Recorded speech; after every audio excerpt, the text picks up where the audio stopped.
A major country is collapsing.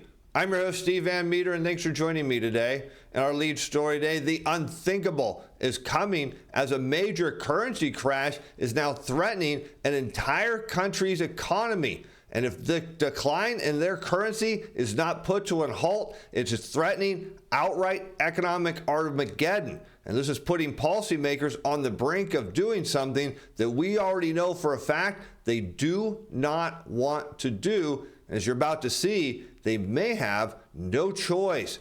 Now, if you're wondering what we're doing back in Germany today, well, we talked about in yesterday's show how their manufacturing sector was going from bad to worse and that the bottom wasn't in. Well, sure enough, the bottom is nowhere close. Let's head over to Wall Street Journal, where we picked today's story up with a headline: feeble German economy faces fresh contraction as factories falter, with new data now suggesting it's even worse than we thought.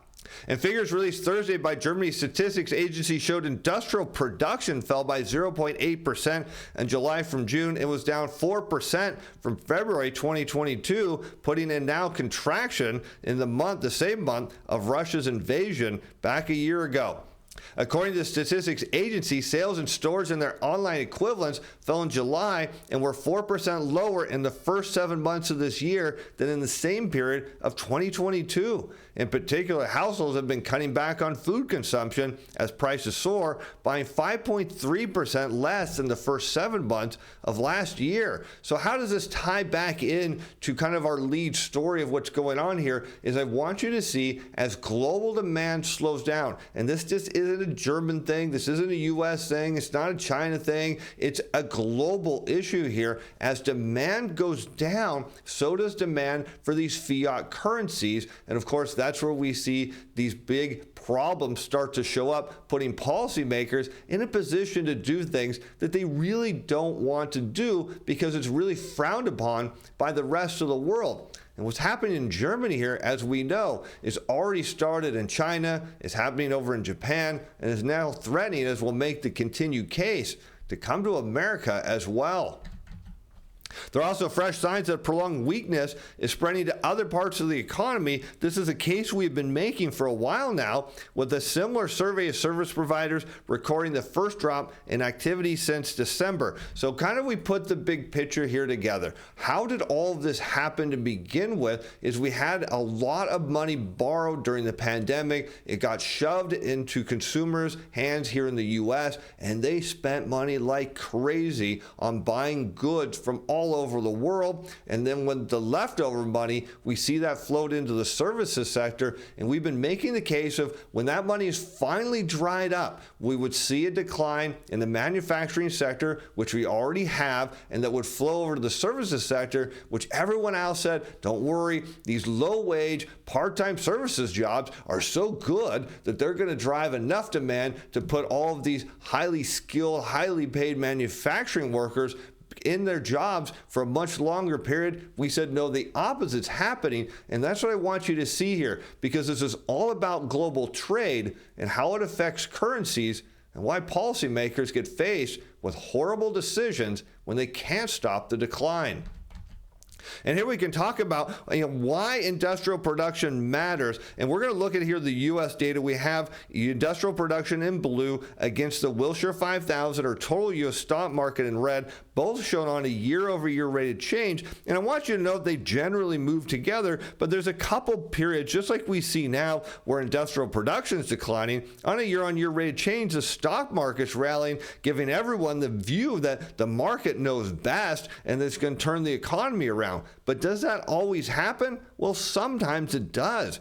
In fact, we can go back here to 1985 and see industrial production was declining, and we saw a reversal in the equity market. And sure enough, that did lead to several years of kind of underperformance in the equity market. But eventually, of course, industrial production then rallied and the market turned around and crashed. We then see it here again in the late 80s, the same dynamic, except this time industrial production was right. The economy was indeed slowing, and the stock market's euphoric rally turned into another crash.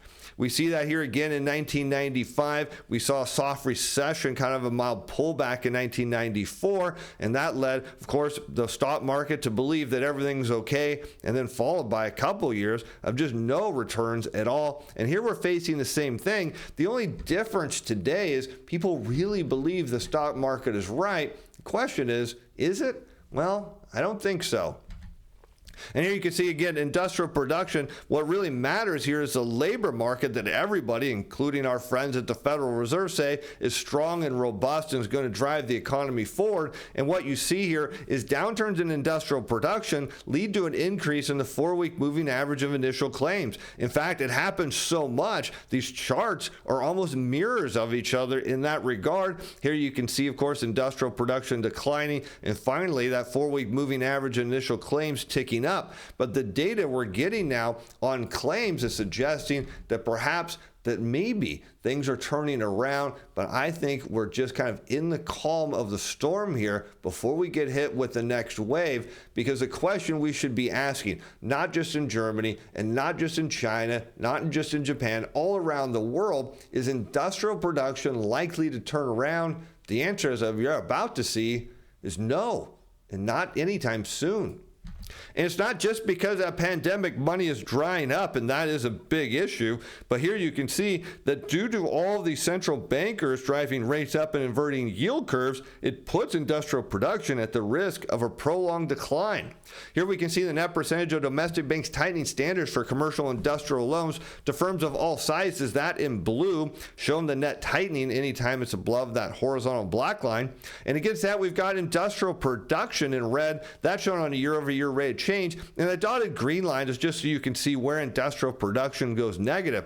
And what I want you to see on the onset of tightening, it doesn't always cause industrial production to go negative, but notably it does cause a slowdown because less money, less demand, less production makes sense. But look at once it collapses, once it goes negative, it doesn't usually recover right away until banks start cutting back on their tightening program that we saw during the dot-com bubble. Now, looking at the global financial crisis, we get almost a little bit of a different picture. The industrial production doesn't recover until on net, banks are actually easing. We see that happen again here around 2015, 2016. And now with banks at least on record of saying they're likely to continue tighten lending standards through the end of the year, says that industrial production here is likely to head even lower. And of course, this all feeds back to demands from global currency. And that's what I want you to see here, because what is happening in other parts of the world will actually affect what our jobs market here. It will affect our industrial production, and it all gets tied together really nicely until some central banker somewhere blinks and everything changes.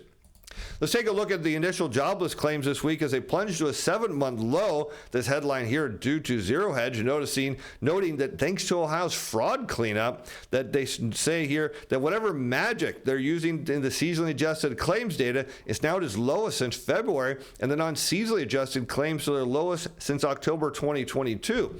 Now, I wanted you to see this because it kind of bucks the trend in industrial production. The case I'm making is that if industrial production continues to decline, which I believe it will, that at some point these manufacturers are actually going to lay off employees. And for the moment, they don't want to because they just trained them. But in a matter of months, if demand doesn't turn around, and there's no signs it will, well, they're gone. And once again, we think it's important to remember that two distortions that are likely boosted initial claims over the last few months, potentially fraudulent filings in Ohio, expand eligibility for unemployment in Minnesota, and that has begun to unwind in recent weeks. And here we can see initial claims down to 216,000. That is a nice low number, showing a healthy labor market, at least for the time being. We even see a drop in continued claims down to 1.7 million, suggesting that people that are on unemployment are now getting back into the workforce. That's a plus. Total claims, even they're down a little bit to 1.8 million. So all of this now, you see the U.S. economy looks like maybe it's okay, but I want you to see of what's coming between these currency issues around the world is the opposite is actually going to happen. And now we'll turn to Bloomberg with the headline, U.S. resilience to China's slowdown is now questioned. In a Fed risk study, of course, one thing that shouldn't be put to question, that is the returns on your trading account, because if you had CTA-Timer Pro, which takes a look at the machine positionings every day for you, runs a historical overlay, and then gives you some really good data, and we help you twice a week. We put a note out to our subscribers saying, take a look at these, and when they reverse, jump on them. Let's talk about our crude trade here. We know that over the weekend, of course, our reports picked that up, and if you had to buy it open here 4 days ago, well, you were now up 4.4%. I'll show you the report here on August 31st. You see the crude oil flipped up and started buying off of that prior short position, and now max long as the machines are chasing it higher. And of course, where the machine goes, we know the markets follow, and this report could be yours too for only $30 a month. There's a link in the description below. This comes with a 14-day money-back guarantee, so you can try it out. But like all the others on there, you're going to see it's going to change how you trade. But one thing it won't change is the issues going on with China.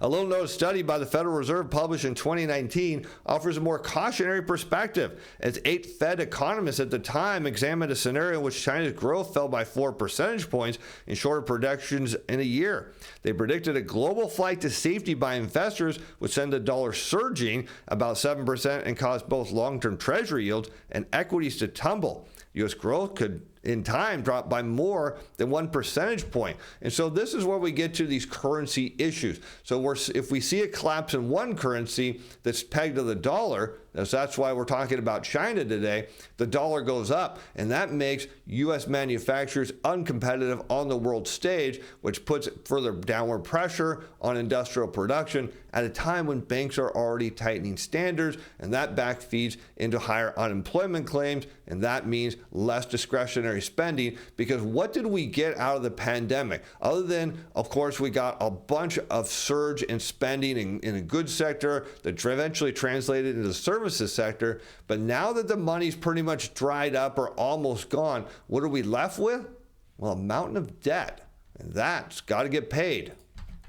Like other economists, Wong and her co-authors noted that trade with China represents only a modest proportion of American gross domestic product. But given China's deepened integration in the broader economy, they concluded that a significant downturn for the Asian giant would cause real damage to the U.S., largely through the vector of financial markets. Now, you see where we're going here, because when we talk about currencies declining, it comes back to global trade. What was a big driver of global trade? The U.S. borrowing mountains of money, stuffing it into the hands of the consumers, and them spending abroad. And now that that's gone, what's going to happen is we should see global trade shrink, as well as demand for a lot of these fiat currencies, and that's going to cause major problems in the financial markets.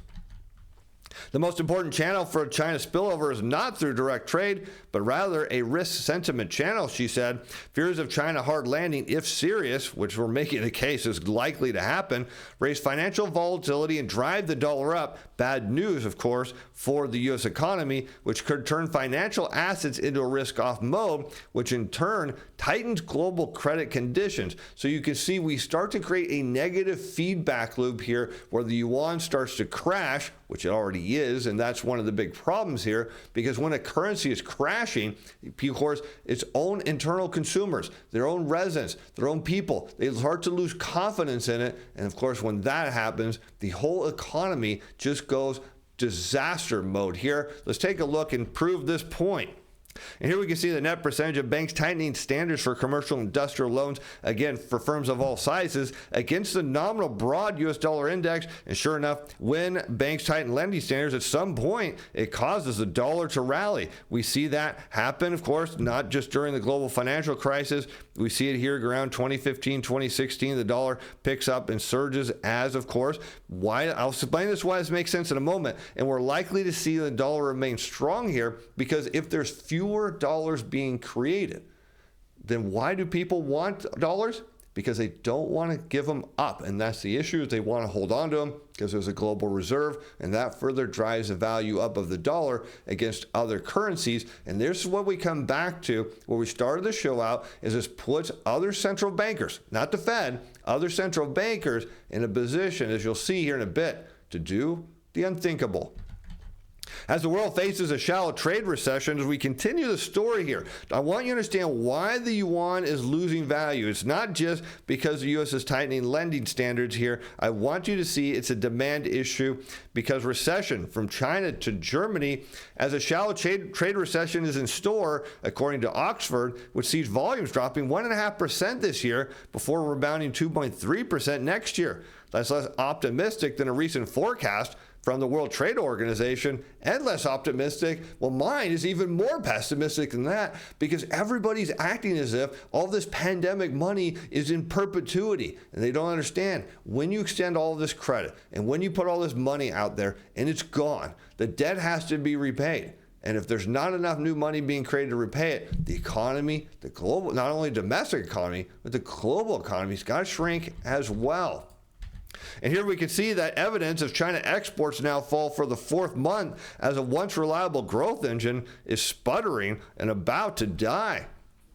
As China's outbound shipments declined 8.8% in August from a year earlier, as China's General Administration of Customs just said on Thursday. The reading narrowed from the 14.5% year-over-year drop in exports in July, which marked the worst such result since February of 2020. So you see here, as we headed into the pandemic, at the time, China was shutting down their economy. Imports to China, including intermediate components, commodities, and consumer products, fell 7.3% in August, although a little bit better than last month's 12.4% drop. So here's the evidence. What are we seeing? A contraction in trade. And what should that mean for currencies? Well, it means, of course, the yuan should be crashing, which we're going to show you it is. And at some point, that's going to put the policymakers in China, in Beijing, at a point to do something, as we started the show out, that they don't want to do. Even with the better than feared trade data, economists generally agree that exports' ability to provide support for China's sputtering recovery remains a distant prospect. And when you're the world's largest exporter and exports aren't providing support for your economy, you got problems. And particularly given that global trade is expected to contract this year. We expect exports to decline over the coming months before bottoming out toward the end of the year, which in my opinion is optimistic at best. And here we can see even China's share of U.S. imports falls now to the lowest since 2006. As American companies, they say they're reorientating. Maybe the real issue that American consumers are running out of money and not about to continue to buy Chinese-made goods. The share of imported merchandise coming from China was 14.6 on average over that period, the data published on Wednesday showed. That's down from a peak of 21.8 in the 12 months through March 2018, just before former U.S. President Donald Trump ramped up a trade war with the Asian country.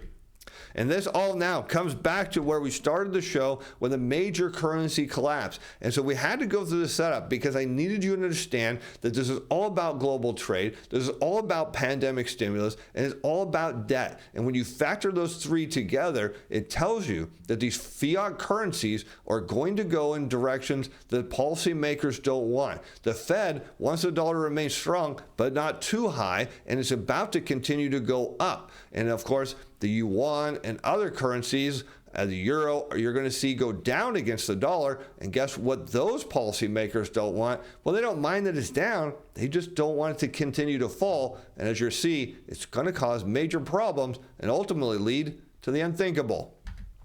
As the onshore yuan thinks to the weakest now since 2007, as a streak of stronger than expected PBOC fixing hit records, but it doesn't work.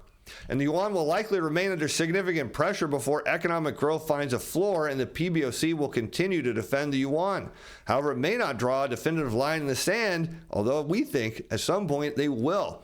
The PBOC's objective is likely to slow the yuan depreciation rather than defending an absolute level until they reach the point where they find out that they can't defend it at all. We see a higher probability for a step up of counter-cyclical measures in the near term, but given this round of weakness is primarily driven by stronger dollar, as we made the case is likely to get stronger, and likely further extension of China-U.S. monetary policy divergence, such as measures most likely will lead only to a stabilization rather than an appreciation of the yuan, which I completely disagree with. I think the dollar goes higher, the yuan gets weaker, until, of course, policymakers have had enough. And some say strategists argue that China is unlikely to do anything too drastic to reverse the yuan's weakening trend. Well, I'm going to make the point. They're going to do the unthinkable. Of course, you're wondering what that is. They're going to devalue the yuan because right now they're burning through their foreign currency reserves. They're going to start, they've been selling off their U.S. Treasury reserves. We know they don't want to do that because in a gold-backed system, you want to hold gold. In a dollar-backed system, you want to hold treasuries. At some point, when they start eviscerating their reserves, China will do the unthinkable. They'll devalue the yuan, and then you'll watch. The value of it will go up. The dollar will come down. They'll start accumulating treasuries again because that's what they need. And all of a sudden, you'll see a big shift around the world because if they don't do it, China's economy faces an outright collapse. And with that, I'm Steve Van Metre. Thanks for watching. Thanks for being fans. Bye now.